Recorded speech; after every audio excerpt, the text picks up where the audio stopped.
Hi friends, మనం నిన్న Activa 6 model engine అని చెప్పాను కదా. అదే ఇంజన్ అనేది చేసాం అన్నమాట. ఇంజన్ చేసినాక చూడండి స్టీరింగ్ అనేది ఎట్లా ఉన్నదో. ఫస్ట్ అయితే బండి స్టార్ట్ కాలేదు, చాలా టైం పట్టింది స్టార్ట్ చేయడానికి. సో ఫ్రెండ్స్ చూసాక ఇంజన్ అంతా ఎట్లా ఫిట్టింగ్ అవుతుందో. ఇంకా కొన్ని చిల్లర ఎక్కించేది, ఇంకా ఎయిర్ ఫిల్టరు, డిక్కీ, వీల్ అనేది వేరే వేయాలి ఫ్రెండ్స్. అట్లా అందుకని యాక్షన్ డిఫరెంట్ అయితే అదే బండి సేమ్. అలాగే చూసుకుంటే మాత్రం చూడండి వెనకాల ముందు అంతా ఇది ఎక్కించేది ఎక్కేయలేదు. ఇంతకుముందు గేరాయిల్ అనేది కూడా పూసినాం.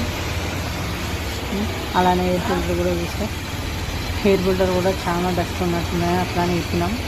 చూస్తే ఫ్రెండ్స్ ఇప్పినాం. కింద కొడతాను చూడండి, కింద కొడితే మాత్రం చాలా డస్ట్ వచ్చేటట్టు ఉన్నది. చూసాక ఎంత డస్ట్ వస్తుందో. మనం ఈ ఎయిర్ ఫిల్టర్ అనేది కొత్త తీసుకొచ్చేసాం ఫ్రెండ్స్. మా అంటే ఎంత ఫ్రెండ్స్ 150 రూపాయలు అంటే చిల్లర ఉంటుంది.